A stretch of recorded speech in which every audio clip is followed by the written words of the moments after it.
Alex Pertout, welcome back to Australian Musician. Oh, thank you, Greg. Great to be here. Reason we're talking is because you have yet another album coming out, Quadrifoglio, Yeah, Quadrifoglio, yes, yes. coming out on August 25. Tell me about the album title. Well, look, it's a long history, this album, because I've been working on it for a long, long time. It's a percussion-based album. Originally, it was going to be just percussion and percussion duets with friends, and people that I really admire and that I had a collaboration with or some sort of connection. And originally it was percussion, and then I thought of adding voices at one stage, and then it became this thing where I've always been really keen on production and electronics and synths and all that sort of thing, and I play a bit. So I started fooling around with sequences and putting the percussion with that, and I really like that sound. So I kind of developed that kind of idea and took it further. And I had recorded things with Hossam Ramzy, who is passed away a few years ago, but he was my friend for like 30 years. And Hossam lived in London, worked in London. But whenever I was doing projects, I would get him to play on it. Or whenever he came to Australia, we'd try to organize a gig together or invite him to the university to give a talk. It was great. And of course, then I had I have other guests like David Jones, who has been a friend of mine for since I was 18. So we recorded some things many years ago, and I kind of developed a song out of that. And Pete Lockett, who is an English percussionist, fantastic English percussionist who specializes in, well, lots of areas, but one of the areas that is really strong is the Indian sort of area, which he has researched all his life. So we did something together on that where he played gatam, which is a big sort of clay pot, and I played congas, and I developed a tune out of that, and he did some conical, which is a vocal percussive element of South Indian and North Indian music, Indian music. And then I had a track also recorded with Raul Rekow, who was my friend and my mentor for since I was 17 probably, since I heard him on Santana on Festival, that album when I was 15 years old. I heard Raul playing congas on that, and I met him when I was about 17, and we became friends, and he became like my teacher at first, and then we became friends, and I had a relationship for a long, long time. He played with Santana for like 36 years, that sort of. And then I developed some other tracks on my own. Now, the name Quadrifoglio is a funny name because it means a fork leaf, leaf, but it's also the name of a program when I was living in Italy as a young kid after leaving Chile. We lived in Italy for a few years, and there was a program on radio there that I used to listen to it every day, and I would have been about 12. And I used to record it, on cassette. I still got the cassette. And the presenter would play this beautiful Latin American music, and I would hear all these songs every day. And I was 12 and I'd be recording all this. And I guess it was a little bit like I felt, I don't know, I was in Italy, I felt some sort of missing connection with South America and all that. So I'm listening to this program every day. And it's really funny because the music she played then is the music that have stayed with me all my life. Because she used to play Tito Puente, she used to play Sergio Mendes, Santana, Kila Payún, Chilean Band, Inti Illimani, Victor Jara, Violeta Parra. It was such a mix. She kind of played things from all Latin America. And she would know, and she would kind of really explain, the styles and where they were coming from, and this from Chile, and they playing quena and this and that. And I heard cajon then, which cajon sort of became an instrument that's been popular in maybe worldwide in the last 20 or 30 years. But it's funny because on those cassettes there's cajon there, of Peruvian music, that she played, and it was all there. It was very funny because it's all there. All the music that still stays with me, it's all there. It's all there then. Let's talk about some specific tracks. The opening track, Akayu, is that how you pronounce it? It's called Ahuya, and it means dearest brother in Arabic. Okay, yeah. And his sister Hossam and I had this relationship, and he always called me you're my brother, my brother, you're my brother. You had that kind of connection with him, yeah. It's a very modern sounding track. It's a trance-like track. It wouldn't be out of place in a dance club, I think. I know, and I like that, because a lot of these, when it comes down to it, a lot of the stuff that I play is rhythmical and is danceable, Yeah. That's a piece of this music, So did that come out of a jam with Hossam? Was that Yes, I had a specific track, and I said to Hossam, I will do 8 bars here, you'll do 8 bars here. We kind of did it like that, like little segments that he would play and I would play. But then the music came later. I put the sequences later. Yeah. So it was just a samba feel, was a samba feel originally, Yeah. which is the samba feel stayed. Yeah, it's a fantastic result on that track. But Yeah. Entrada del Rio is very cinematic, like a lot of the tracks on the album. When I hear Yeah, some of these songs, images come to yeah. mind. Have you ever scored a film before? Is that something? No, I haven't. I mean, I've done little things, but very small little things. But a lot of the music that I kind of end up sort of writing like that piece, it is a bit like that. It's visual. It's like I look at the music like that a little bit too. You know what I mean? When I'm writing it, I'm kind of writing and listening to it in my studio and playing back, and I'm listening to it like as if I'm looking at a picture and I'm hearing these things, and it's very visual. Yes, that's it. The final sort of, yeah. The track Oneness is in exchange with David Jones. Yeah. How many takes of something like that do you do? No, we just did one. Like it was just done a long time ago. Although I edited bits that didn't, that was too long or things like that, but the opening feel and all those things were kind of played.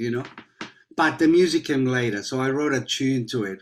Originally we were playing. It was played more on loops that I kind of created. I created a bed of loops, and then again, like with Hossam's track, David would have 16 bars here. I would have 16 bars. We would have 8 bars, 8 bars, and we would do exchanges like that. But then the music came later because originally it was just going to be drums and congas, and just a little exchange like that. But then eventually I thought, it'd be great if I can write little pieces. So it became like little songs that instead of featuring like a guitar solo, it features a drum solo, or drumming, It's all about drumming, yeah. Track Namatu Kuramam, which means our village. Yeah, that's with Pete Lockett, yeah. Yeah, Pete Lockett and the Australian Art Orchestra, which you played with for quite some time now. Yeah. Well, I'm a founding member of the Australian Art Orchestra, and that was in the 90s. We started in 93 at the Melbourne Festival. And what happened with that orchestra is Paul Grabowski started the orchestra, and it was like a 20-piece band that had members from all over Australia. Sandy Evans was in the band, some great players, And we would tour and play certain things. At the beginning, we played a project that Paul had designed called Ringing the Bell Backwards. It became a record that the Australian Orchestra put out. And it was based on songs from the 20s and 30s that Paul had re-harmonized and rearranged for a jazz kind of orchestra. And then a few years later, this opportunity came out that the Australian Orchestra was invited for this exchange with India. And so we were invited to go to India. And one of the things that came out of that is Adrian Sheriff, who was in the band at the time, had a connection with a master drummer from India, Karakudi Armani. And so the idea was, okay, we're going to go to India. We'll play his music with his orchestra, and he will join us, and we'll do a little tour around India. We played in Mumbai, and we played in Delhi and in Calcutta. And so it was kind of like a 2-week tour that we did in India. But then it became this thing where he came back to Australia after that, the year after. We did the Adelaide Festival and this, and then we toured Europe with him. So it became this association with Karakudi Armani. And he became like our teacher because he would teach us rhythms and all these nuances from Carnatic music, South Indian music. And so I learned a lot from that as a percussionist, like working with someone like that. And I started learning the whole konakol, the syllables, for South Indian rhythm and all that. And I became really immersed in that sort of style. And so this piece kind of reflects a little bit of that influence, Yeah. And Pete Lockett is right into that too, Yeah. It's really El Jardín del Ritmo, yeah. closing track with Raul Rekow. So when you finally met Raul, what kind of things did you learn from him? It was amazing, like I was about 17 years old, and with my friend Peter Grich, because in those days in Melbourne, there weren't many opportunities to learn from percussionists. There weren't many strong percussionists in the field that we wanted to look at, congas, timbales, bongos. There were a couple of people. John Leacham was one that kind of taught us beginning things, but there weren't many. So the way we would learn was whenever there was a band coming to town, we would go to the hotel, and just hang around and try to meet the people. So we met like Claudio de Oliveira when he came out with Chicago, and then Raul Rekow. And so Santana came out. And in those days, the bands would either stay at the Hilton or the Southern Cross. That was it, 2 hotels, right? So you could try one or the other. So we went to the Hilton, and there's Raul. And so we said, listen, we're 2 young guys from Melbourne. We really keen to study percussion and learn more. And he just invited us to his room. Let's go up. And we started playing. He started showing us rhythms. And the next day I organized a jam in my girlfriend's house at the time in Carlton, and we set up some drums, and he came over. We brought him over and he showed us more. And we still got all those recordings from those sessions. This is like 1979 or something, when he came out with Santana. And so from there on, he would come to Australia often, Santana toured so many times, Yeah. and we would be with him. Yeah. It was really inspirational, yeah. Tell me about the field recordings that occur also on the album. You recorded everywhere from Machu Picchu to Brunswick. Yeah, what I do is I walk around with a stereo recorder. So when I go to cities, I like to kind of walk around and just record people talking or bells in churches, which I like, and all that sort of thing. The Brunswick thing is really funny because I live next to the Brunswick station here, and one day I'm listening to that track. It's the 4th track on the album, which is called Il Treni di Febbraio, Trains from February.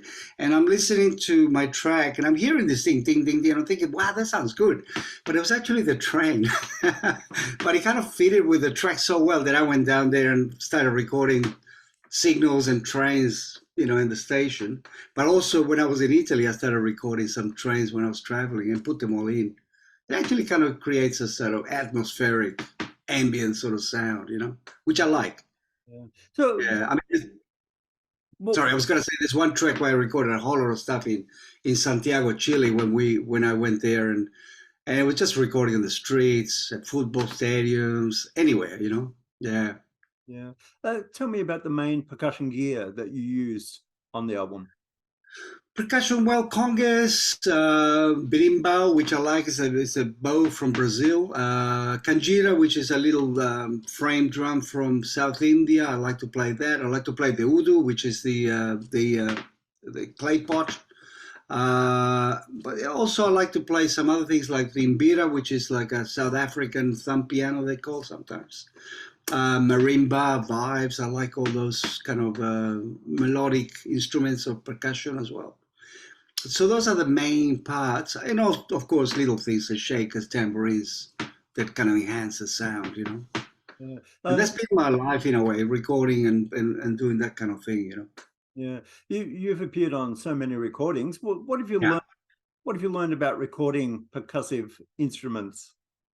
Well, I worked with so many great engineers over the years, and I used to kind of check them out all the time, and, Ernie Rose, people like that, they would kind of place the mic in certain parts and go in. And I was very lucky because I was part of this generation where we did a lot of sessions, and so I did a lot of great sessions, playing on pop records and orchestral things, but especially the pop records because, they were very refined about recording, and the records had to be very, very specific. So you go there and play shakers, and then you go in and listen, and you kind of learn a lot about your playing too. Yeah, It's kind of like locking in and all that, and sounds, and watching them mix and fiddle with EQ and all that. yeah, Doug Bray, people like that, are amazing. yeah. Do you hope to perform this album in its entirety? Not really. No. It's more like a percussion recorded project, and it's only a part of it because I've recorded so much over the last few years that I've got so much stuff to kind of put out. So I've got like another batch of songs that could be like Quadrifoglio too, because I've recorded with other drummers, and I recorded in Cuba with a master drummer.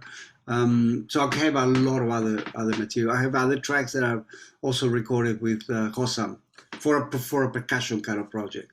But I also have another record that I've been working on for a few years, and Hossam also plays on that. And that's more like a song-oriented kind of recording. So I've got quite a bit of that. Not necessarily to perform live, more just to kind of put records out, which Yeah. is what I really want to do. Do you feel like, as well as having Hossam's wonderful percussion on recordings, do you feel like that you're sort of keeping the name going? You're documenting history? Yeah. Because people like Hossam, I mean, he was amazing master percussionist. So it's great to kind of give him credit and keep his name, around. It's just a beautiful player. Yeah. What about bucket list projects, things you have in the back of your mind that you want to get to one day? Well, the one that I've been working on quite a bit, and it might take me a little bit more time, is a recording I started a couple of years, well, before the pandemic, really, because what I was doing was I went to Cuba a couple of times, and then I went to Chile, Argentina, Peru, and Mexico. And what I did every time I went to those places, I recorded with local musicians. So I have a record that has some really special recordings for me. They're original songs that I wrote, but then I recorded with local musicians, very highly skilled local musicians. Like in Peru, for example, I recorded with a guitarist called his name is Ernesto Hermosa, who is the guitarist with Susana Baca, which is a legendary Afro-Peruvian singer. So I recorded with him. In Chile, I recorded with a wonderful singer called Magdalena Matei. In Cuba, I recorded with some Afro-Cuban singers like Silvia Cabrera, who's a really incredible practitioner of Afro-Cuban repertoire, And so I have all these recordings. And Mike Stern, I did a couple of tracks with Mike Stern again, a couple of instrumentals that I did with him. So I have all this material that is going to be an album, and I'm kind of working on that at the moment to try and get it to a point that I can get closer to mixing it, Yeah. But all this stuff takes a long time, I mean, there are two ways of recording. One is to document a quick sort of project that you do live, but then there's other things that are more like a recorded sort of project that takes a bit longer, Yeah. And it's taking me a while. And it's funny because I put the percussion recording ahead of the other one because I thought it's going to be easier, but it wasn't. It wasn't. It was just as much sort of work and editing and all that stuff and listening and mixing, and took a long, long time. Yeah. But it's been great. It's been great to put it out because I feel like, I've done lots of gigs and lots of things, but I always felt like the recording thing is great because it stays there, Yeah. It's like with the art orchestra, we did a record called Into the Fire with the Indian musicians, and it's there, I'm glad we did that because it wasn't like we'd be talking now, oh, we did a great gig at the concert hall, well, it's gone. But at least we recorded, and it's there and it's there forever. So those records are great. So recording, I always loved. I always loved recording, yeah. What are you most proud of in your music career? I don't know. I don't know. Just I guess maybe just having had the opportunity to work in lots of different areas. I like that, because, I find a lot of people in different areas of the music scene, they're very close-minded about, oh, it's just this or just that. But I've been able to kind of work with a lot of styles, really broad, jazz, art orchestra to the Horses with Daryl Braithwaite playing percussion on that. Like just kind of really diverse sort of artists that Powderfinger playing percussion on their records, or just really diverse things. Yeah, I really enjoy that part of it, being able to kind of take part and being able to kind of be able to do it, be able to kind of merge into that, The album is Quadrifoglio. Yeah. Is out August 25. Where is it going to be available? Well, it's online, really. It's a digital release, so it's everywhere online. Yeah, the iTunes as well. Eventually Bandcamp and things like that. But basically, a digital release. Yeah. All right, Alex. Yeah. Been great to catch up, and Thank you, Greg. we'll catch you again next time. Thank you very much.